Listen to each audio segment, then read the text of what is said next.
Smart learners. क्या आपको 8 का टेबल डिफिकल्ट लगता है? डरने की कोई बात नहीं, हम हैं ना।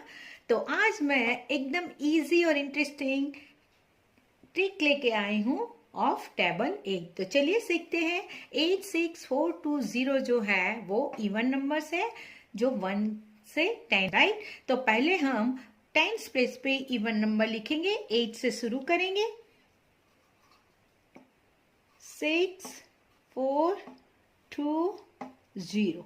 अभी सेम इवन नंबर हम रिपीट करेंगे, 8 6 4 2 और 0।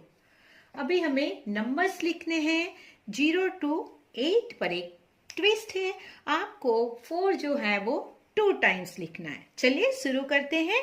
1 प्लेस पे पहले 0 लिखेंगे, 1 2 3, 4 को 2 टाइम्स लिखेंगे, 4 4 5 6 7 और 8 का टेबल है, सो 8 टाइम्स आर 80।